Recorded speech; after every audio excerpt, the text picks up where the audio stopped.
The Mother's Day event organized by the Egbe Omo Yoruba Quebec Women Forum was held on the 18th of May 2024 with pomps and pageantry.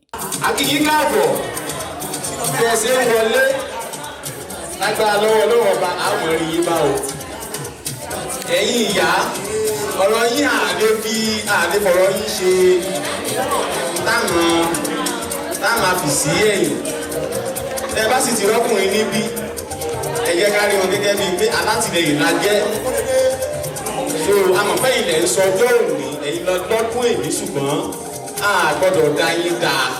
ẹ̀yin lọ́jọ́ èmi o ẹ̀yin lọ́jọ́ èmi o ẹ̀yin lẹ́gbẹ̀ẹ́.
Láti ṣe ọ̀rọ̀ ìkíni tí yóò wáyé láti ẹnu President Egbe Omo Yoruba Elder Akinremi Sunday the new man. Welcome on board. Mo kí gbogbo àwa ìyá àti ìyá àti àwọn obìnrin tó pé àwọn náà wọ́n wà lẹ́nu pé wọ́n máa tó di ìyá náà ní gbogbo yín. Ọlọ́run ti ṣe yín ní ìyá iná lè máa jẹ́ lọ́jọ́ alẹ́. Gbogbo yín pátápátá, gbogbo nǹkan tí ó ń dùn mọ́ yín nínú, gbogbo nǹkan tẹ́ ń rí tẹ́ fi ń dunnú lórúkọ Jésù kò ní dìbànújẹ́. Ẹ ṣe ọdún èyí ẹ ó ṣe mí ní orúkọ Jésù. Towó tọmọ tàlàáfíà lẹ máa ṣe tó ń bọ̀ lágbára Ọlọ́run. A ní wá kankan tì nínú wa. Mo dúpẹ́ púpọ̀ torí pé wọ́n ní oníyanṣe ọlọ́kàṣe ẹni tó jẹ́ náà fúnra rẹ̀ ó ṣe gan ni torí tá a bá ṣètò yìí pé a fẹ́ ṣe tí ẹ bá yọjú tàbí tẹ́ ẹ bá parapọ̀ pé kó yọrí sí rere kò ní yọrí.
Series of talks emphasizing on how to be a good woman, wife, and mother were delved into by various speakers.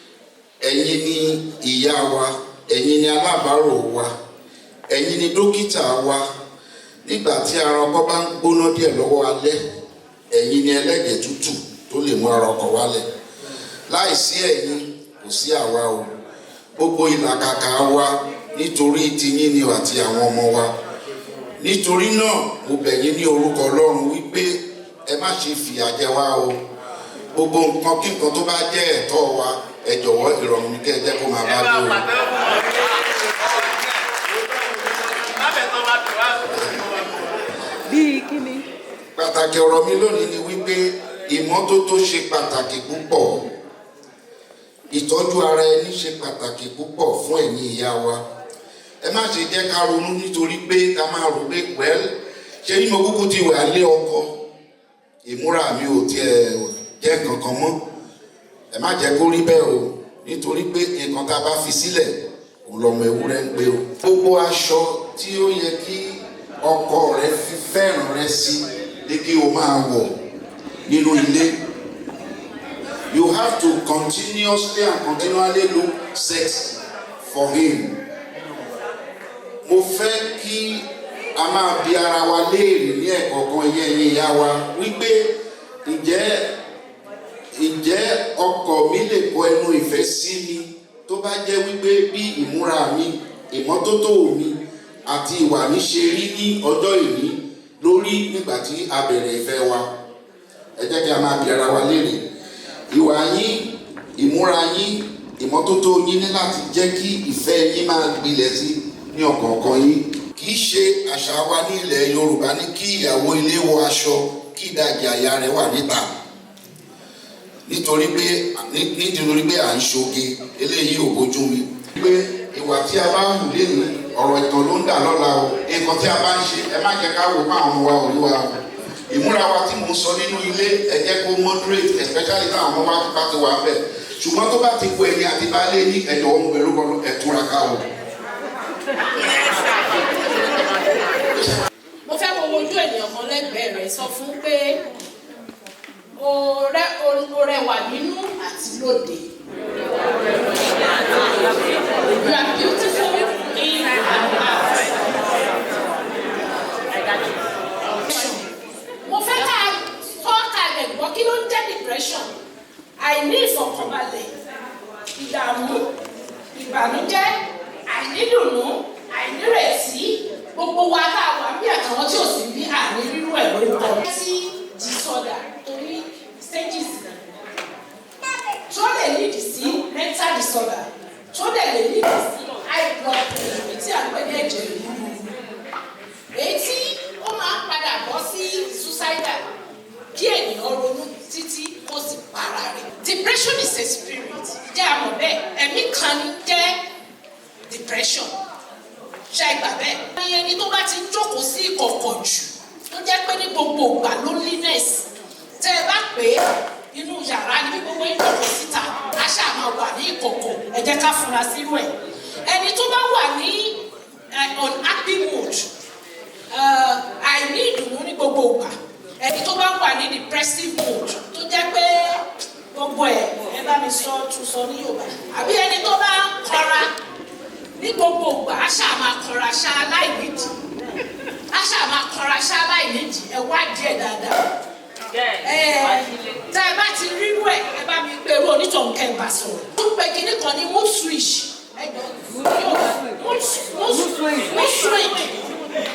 Mood swing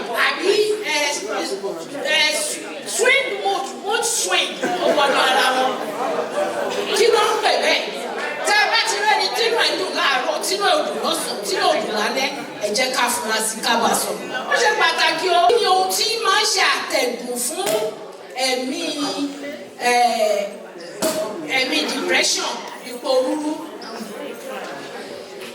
Kí ni nǹkan tó máa ń fà á? Tí ènìyàn bá suddenly bóyá bí ọ̀rọ̀ tí àwọn bàbá wa sọ lẹ́ẹ̀kan, bóyá ọkọ fi sílẹ̀ lójijì, bóyá ẹni tí ọkọ fi sílẹ̀ lójijì, tí mi bá flow púpọ̀ ẹ má bínú condition tẹ fún mi. Blackmailing tó jẹ́ pé bóyá láti ọ̀dọ̀ ara alé gan ló tiẹ̀ ti wá ẹni tó súnmọ́ ẹ tó ò tiẹ̀ fọkàn sí ipò lè blackmail yẹn. Toxic in relationship èyí tá à ń pè ní toxic relationship, marital depression òun ló máa ń bọ́ sí. Kí ló fà á tí a fi máa ń rí marital depression yìí? Ó pẹ̀lú lára nǹkan tí àwọn bàbá wa kọ́ wa láìpẹ́ yìí. Lack of trust. Tẹ́lọ̀ pé àríra tẹ́lẹ̀ ká tó sọ. Lack of understanding. Lack of impactful communication. Communication tí ò nídìí. Lack of trust, lack of understanding. Ẹ má sọ pé ibi tí mo ti fẹ́ dá bàbá wa lóhùn yẹn. Ẹ má sọ pé nítorí a níṣẹ́ méjì mi ò lè tẹ́ ìyàwó wa lọ́rùn. Nítorí obìnrin ò kí ń ṣàdédé jáde bí ọkọ lè bá tẹ́ lọ́rùn gbà mí. Lótìtọ́ lobìnrin aláṣejù pọ̀, ṣùgbọ́n tí ọkọ lè bá ṣe ẹ̀tọ́ ẹ̀, obìnrin ò ní ṣàdédé jáde. Tó bá di láàárọ̀ bẹ́ẹ̀ ṣe sọ́ tó ohun mọ́lẹ̀. Ẹ ṣe. Tó bá di láàárọ̀ tó ṣẹ̀tọ́ ẹ̀, tó dọ̀sán tó ṣẹ̀tọ́ ẹ̀, kò ní sí ohun tó fà irú yẹn. Anybody tó bá sọ pé sex ìbálòpọ̀ kò ní ṣe nínú ìgbéyàwó, ẹni kó lọ jókòó, bó bá jẹ́ pásítọ̀ ló sọ, ẹni ṣọ́nà ẹ̀mí mímọ́ náà fi bí ni. Nítorí bí tí kò bá sí sex, kò sí communication, ó ti jẹ́ pé kò ní sí affection. Àwọn bàbá wa fi máa sá sọ́wọ́ obìnrin wa nígbà míì gẹ́gẹ́ bí àṣà bàbá wa. Nínú pé ká fẹ́ báyàwó wa lò pọ̀, kó mi tì sí wa bí ẹlẹ́dẹ̀. Ká fẹ́ báyàwó wa lò pọ̀, ká rí bàtà nìkan. Ká fẹ́ báyàwó wa lò pọ̀, ká rí pé abíyá kò ṣeé sọ.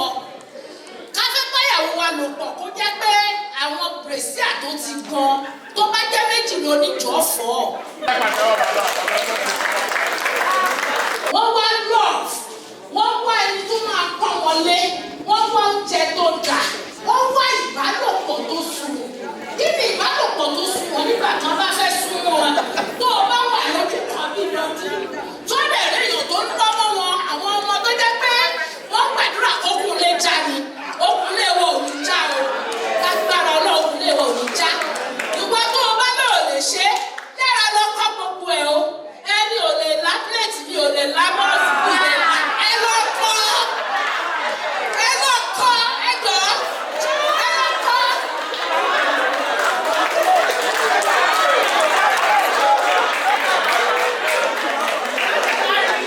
Ṣé ní lá plẹ̀tì ó ti di kókó? Ní lágbàrú ó ti di kókó?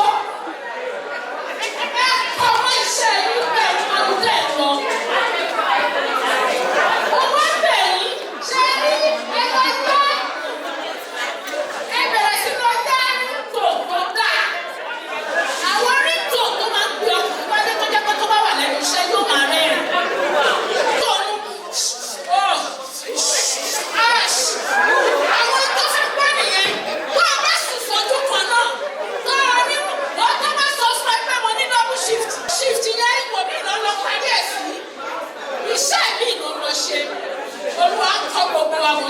Àwọn ọkùnrin míì wọn fi ṣeré rárá, bẹ́ẹ̀ dẹ̀ ni gbogbo ọkùnrin ni. Inú wa máa dùn ní gbogbo ìgbà.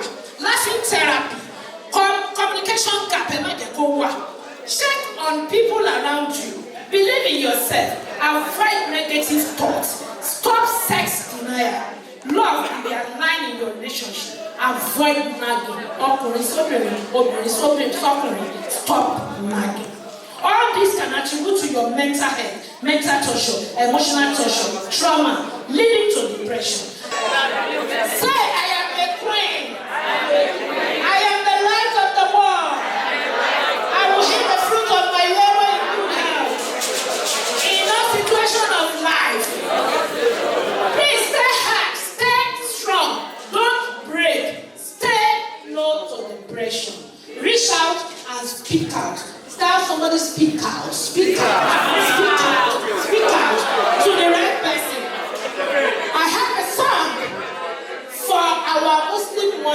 today, and that song say, Wajadimo, Wajadimo.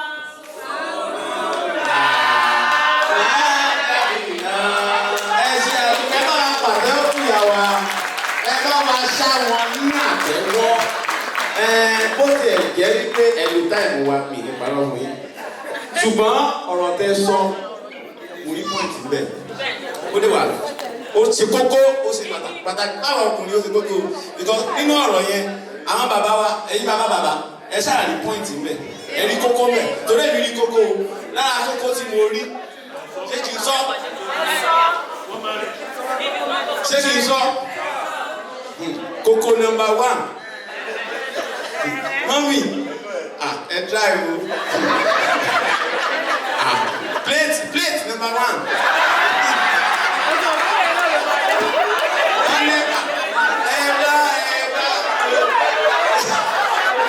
Kò sáwọn kékeré ní gbogbo wa dọ̀dọ̀.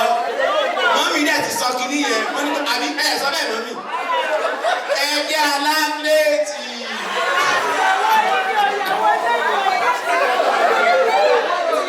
Kókó number 2, wọ́n ní kẹ́ ẹ gbá bọ́ọ̀lù kẹ́ ẹ lo bọ́ọ̀lù kẹ́ ẹ mú àbí microphone bí mo ṣe ń lo èyí lẹ́ẹ̀ máa lò ó lé.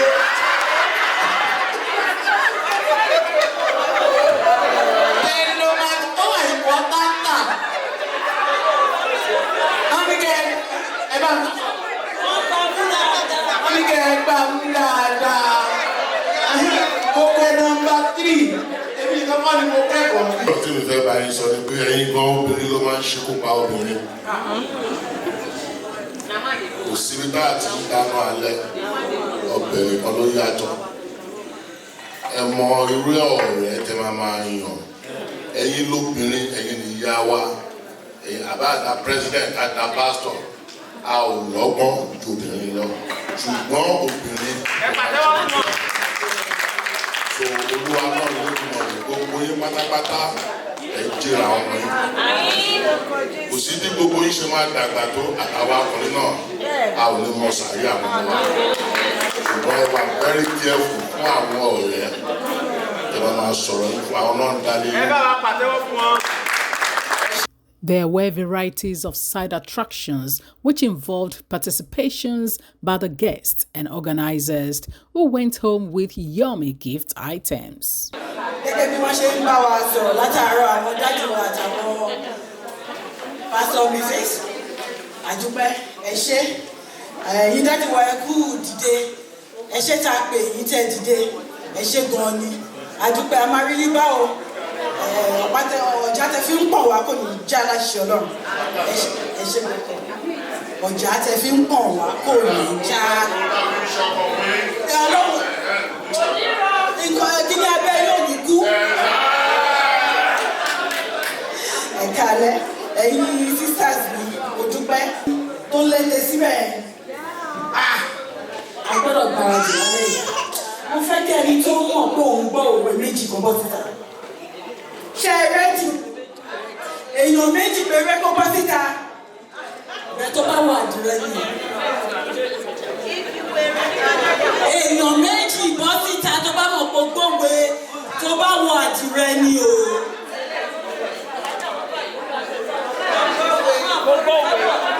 Tó bá wọ àdìrẹ ni o. Èèyàn mẹ́ta mẹ́rin. Kéèyàn kan tún jó ìwọ̀n.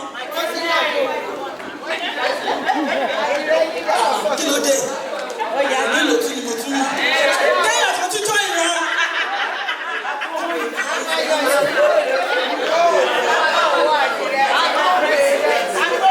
Ẹ̀kọ́ fún wa lówe kan, ẹ̀kọ́ fún wa.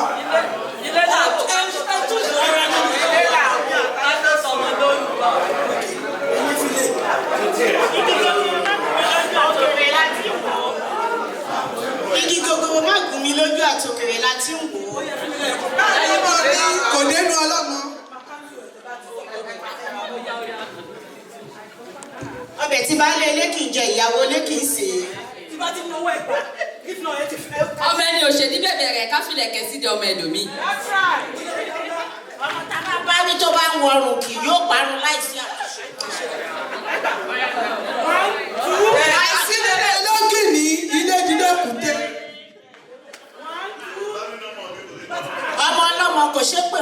kọ́lọ̀ fún wa ní tiwa.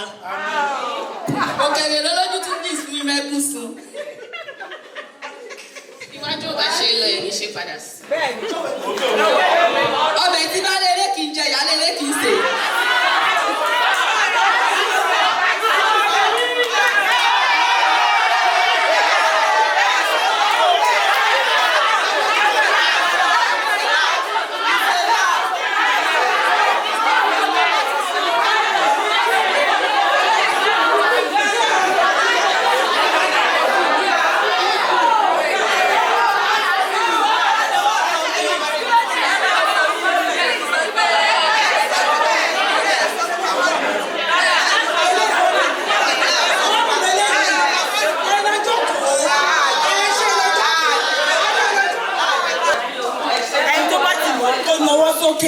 Ìlẹ̀jà ní ojúlé bàbá mi ò débí.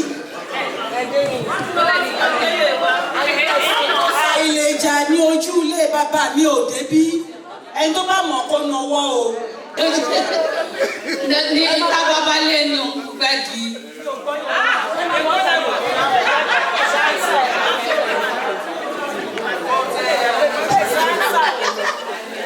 Ìta bàbá lẹ́nu ò débí ni. Ẹ̀ta bàbá lẹ́nu ò dẹ̀ ń wú kókó.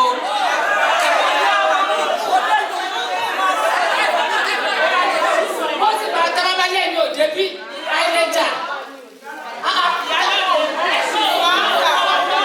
Ìlẹ̀jà ní ojúde bàbá ní òdebí tí ó bu ẹni bá dání lójú àti dárí.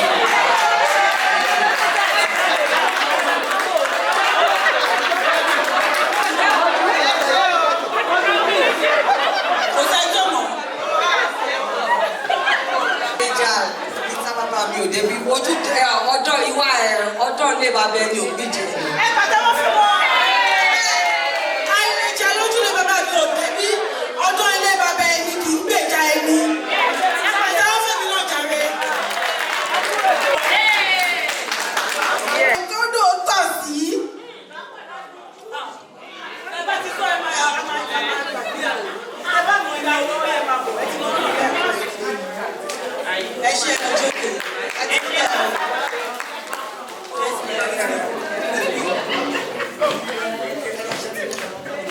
Àìtódò tọ̀ sí lọ́pọ̀lọ́ díjú kọ̀ọ̀kan díjú.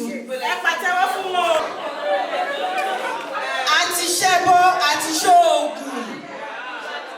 Àlè bá méjì.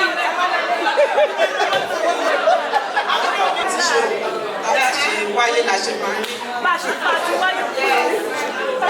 ṣe wáyé la ṣe máa ń rí. Gbà ó, àti ṣẹ́bọ́ àti ṣóògùn. Bá ṣe wáyé láàrin. Àtẹnumọ́rọ̀.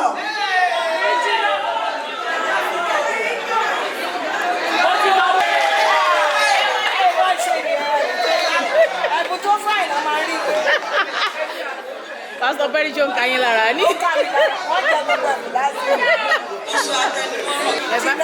Ẹ bá gbé báàgì.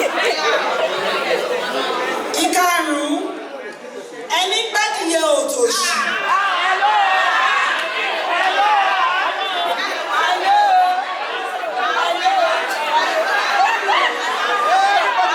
Ẹni tó gbé ta láròyé. Ẹni gbẹ́dìyẹ òtòṣì, ẹni tó gbé ta láròyé.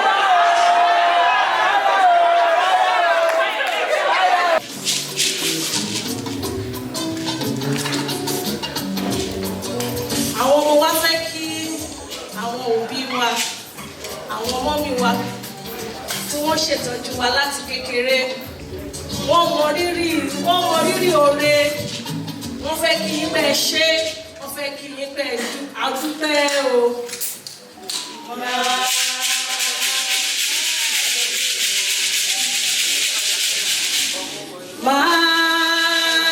Màmá wa o, ẹ ṣé àdúpẹ́, ẹ kú ìtọ́jú wa, ẹ ò ní fojú sunkún, àmín o, ẹ ò ní fara gbààwẹ̀, àmín.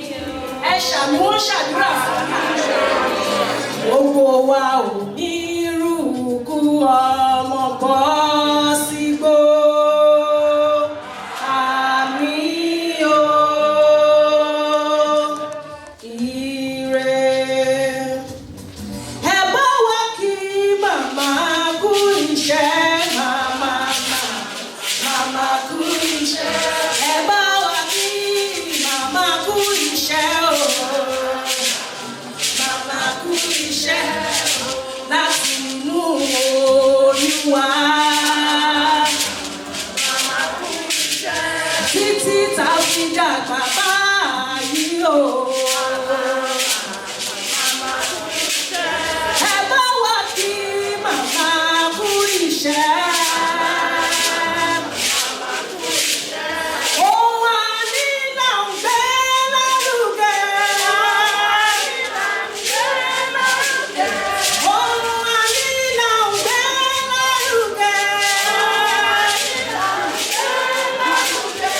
Ẹ bá wa gbé màmá lárugẹ o. Ẹ bá wa gbé màmá lárugẹ. Gbígbéga, gbígbéga, máa fọwọ́ mi méjèèjì, máa fi gbé màmá ga. Gbígbéga,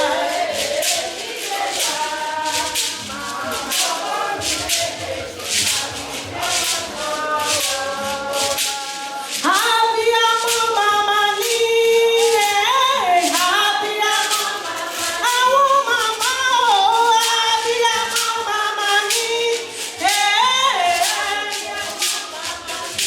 màmá wa o, aláṣírí àwa o, màmá wa o, ọlọ́bẹ̀ tó dùwé. Abiyamọ màmá ni, màmá wa, abiyamọ màmá ni, màmá wa o, aláṣírí àwa o. Kẹ́ẹ̀gbọ́ kẹ́ẹ̀tọ́, kẹ́ẹ̀fẹ̀rìgì jóbi o. Ikú máa pa màmá o, abiyamọ màmá wa o, abiyamọ. Àrùn má ṣe màmá o.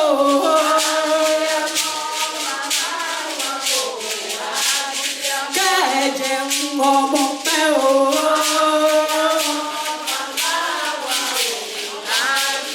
Kẹ́ẹ̀tọ́ kẹ́ẹ̀tọ́.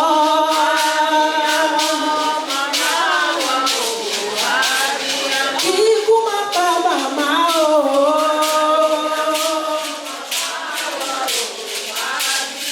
Àrùn má ṣe màmá o. Abiyamọ. Mo lè jó lórí àgọ́lọ́, bá gọ́lọ́ bá mi láyè, mo lè jó lórí.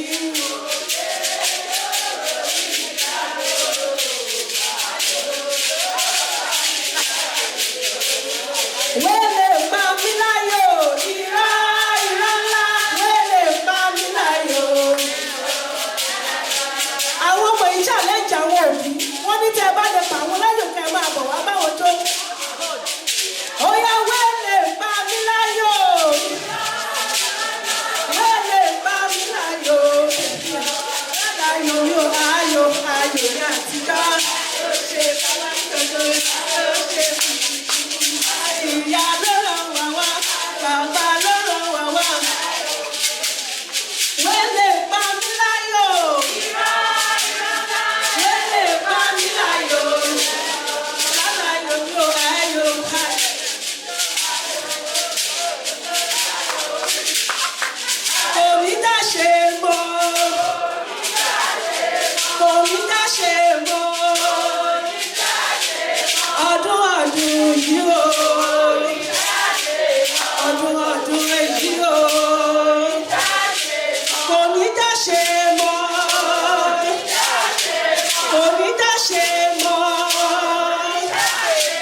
tó fún item number 7 kò sí irú oúnjẹ tí wọ́n gbé wá sí ilé ni àwọn ìyá wa wọ́n gbìyànjú gan mo ti lọ fi mú fílẹ̀ àmàlà wà ẹ̀bà wà ilá lásìkò gbẹ̀gìrì ẹ̀fọ́ gbogbo èlò yàtọ̀ ráìsì mọ́ínmọ́ín ẹ̀kọ ògì.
kitchen.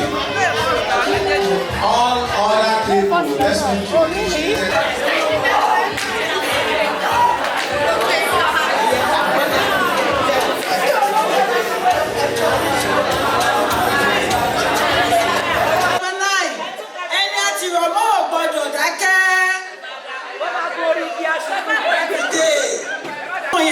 Síwájú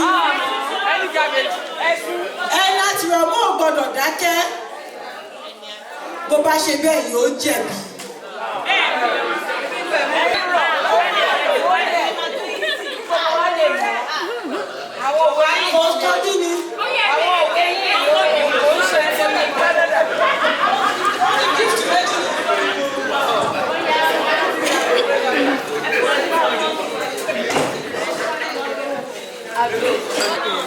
Màálù tó sọ̀pà ìdùnnú alápàtà. Mo ní ìdùnnú alápàtà.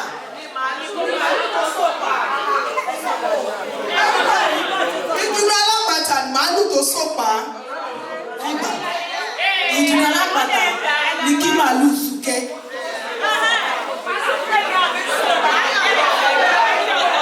A kì í ní kọ́mọdé má dẹ́tẹ̀ tó bá ti lè dánú gbógbé. À ń pe Wednesday ní èdè Yorùbá.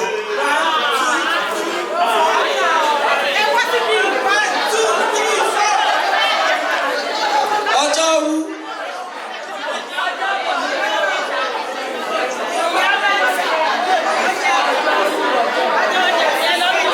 Kí ni à ń pe ọjọ́ Sátidé?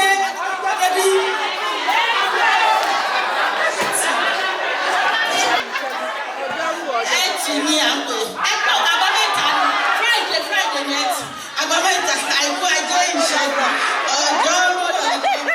Too late. October ní èdè Yorùbá. Wọ́n mi ṣe mọ̀. Ẹ̀dín kan. Ọ̀wẹ́rẹ́.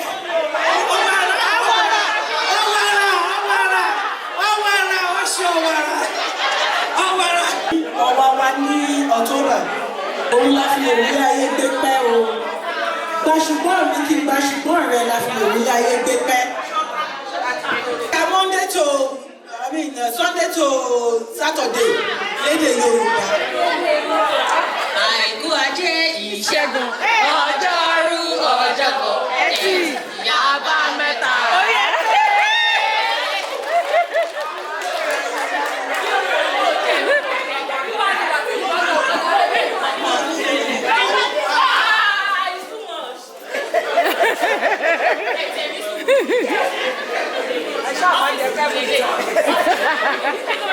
Wọ́n lágbọ́njú.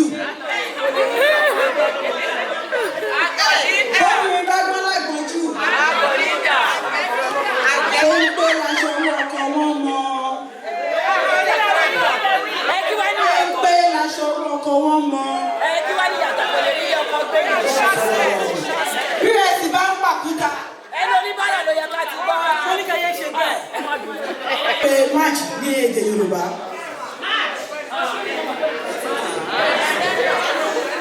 Ẹrẹ́ náà.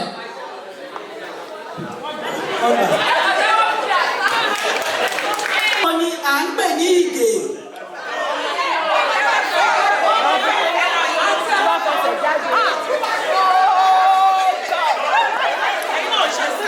Ọmọ tí ó fi ẹsẹ̀ rẹ̀ jáde ní ìyá yes it's true.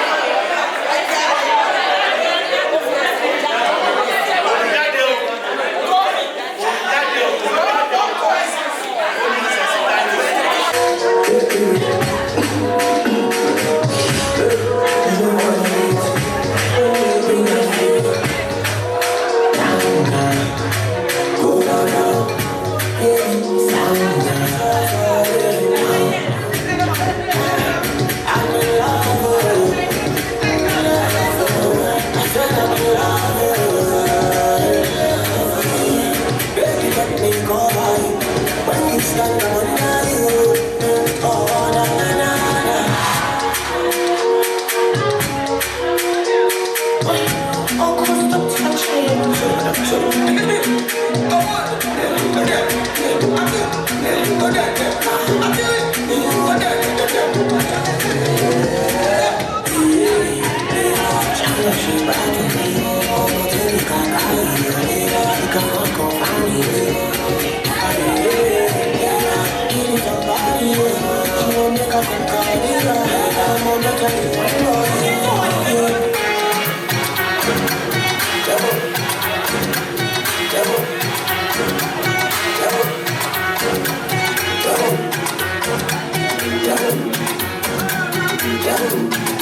Give my next shit me more.